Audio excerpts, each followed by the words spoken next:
क्योंकि पहली वाली वीडियो पर हमने देखा कि बैलेंस शीट क्या होती है, किस तरह काम करती है, किस तरह रिकॉर्ड होता है उसमें। तो without any wastage of time I take you to दी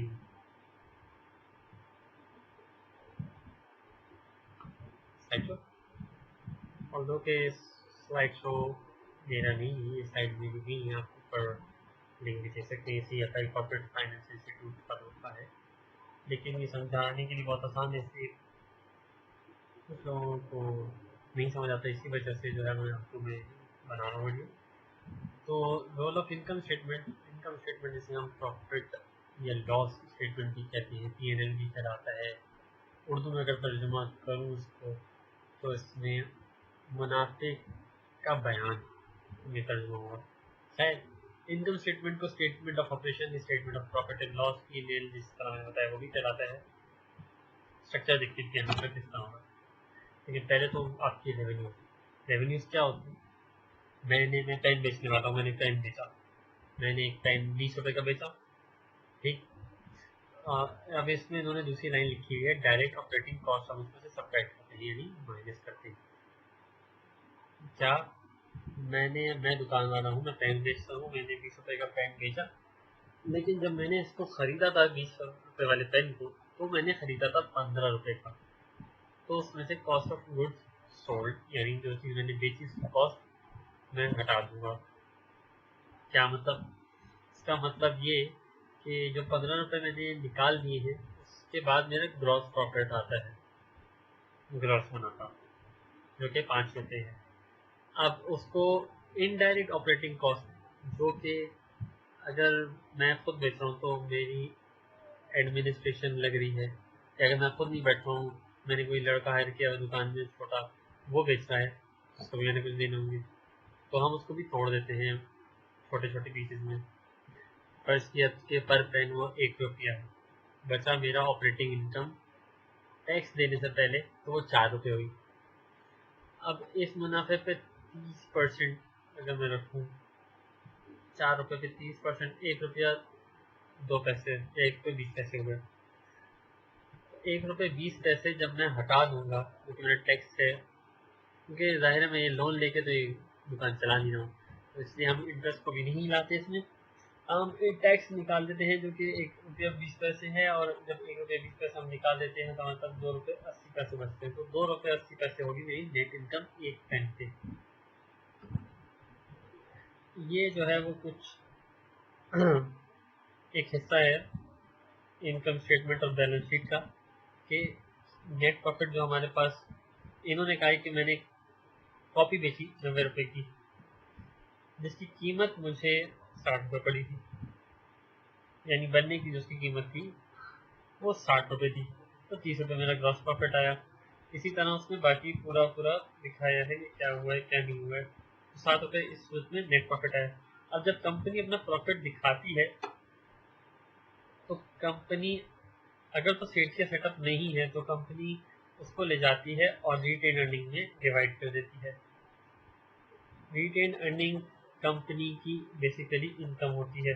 अब रिटेन अर्निंग बचाई हुई इनकम होती है, उसमें से अक्सर औकात डिविडेंड्स भी दिए जाते हैं। डिविडेंड्स क्या होते हैं वो आगे चल के बताएंगे हम।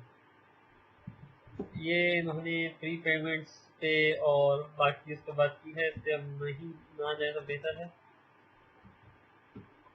अच्छा, ठीक है। इसके बाद आता है हमारे पास डेप्रिसिएशन स्केड्यूल।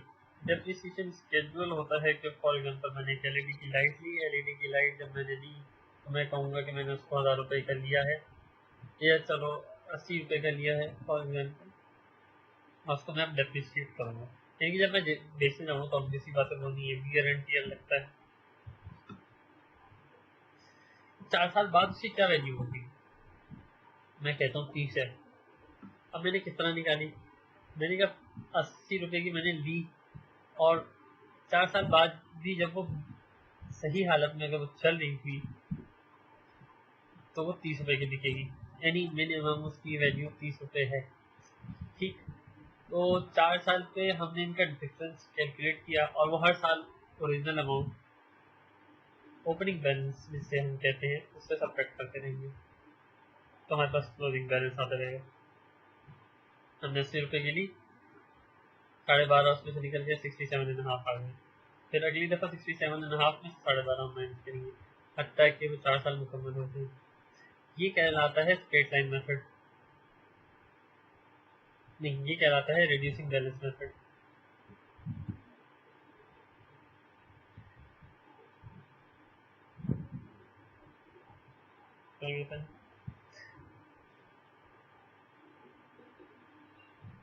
बल्कि नहीं है, सॉरी, ये रिड्यूसिंग बैलेंस नहीं, ये स्ट्रेट लाइन मेथड ही कहलाता है कि इसमें हमने एक अमाउंट जो डेप्रिसिएशन अमाउंट है वो फिक्स हो जाती है, डेप्रिसिएशन एक्सपेंस जो है वो फिक्स हो जाता है स्ट्रेट लाइन में, जबकि रिड्यूसिंग बैलेंस में ऐसा नहीं होता। रिड्यूसिंग बैलेंस में क्या होता है क्या नहीं होता, आए मैं आपको दिखाऊं अपने बनाए गए मॉडल पे।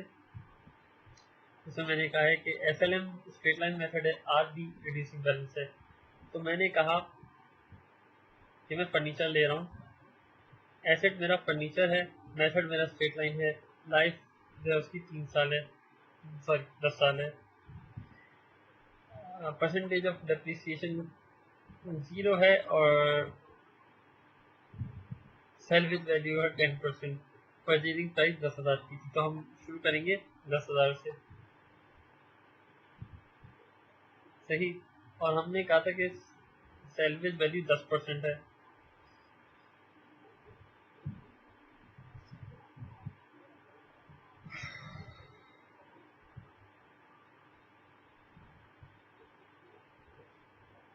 तो ये कॉम्प्लेक्स फॉर्मूला जो आप देख सकते हैं नजर आ रहा है, इसमें मैंने ये कहा है कि अगर C19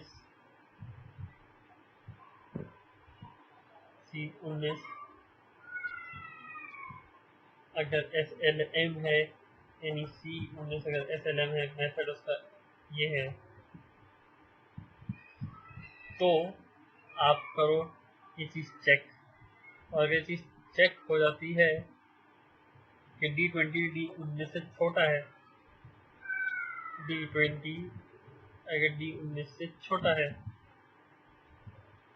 तो आप रिड्यूस करो। किस तरह करोगे, आप इस तरह करोगे D22 multiply by 1 minus F19,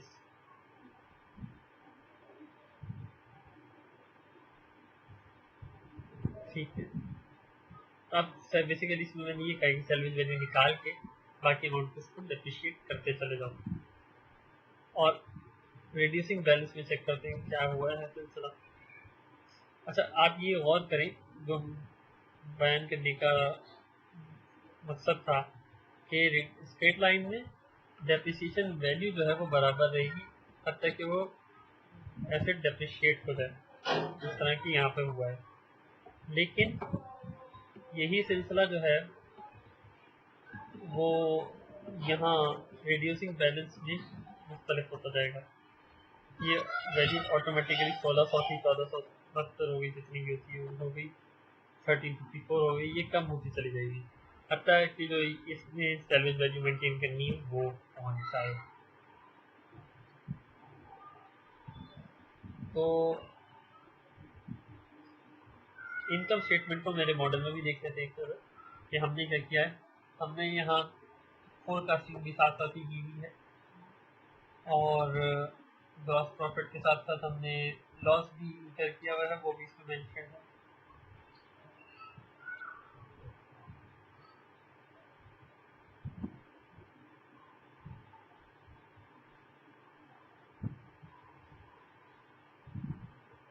तो दोस्तों फिलहाल इनकम स्टेटमेंट में मैं यही चीज़ बताना चाहूँगा, डेप्रिसिएशन के मेथड भी हमने इसी में देख लिए हैं,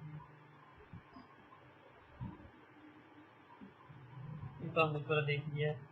अब कैश फ्लो के लिए हमें तीसरी वाली वीडियो का इंतजार करना है। Until then, take care for now.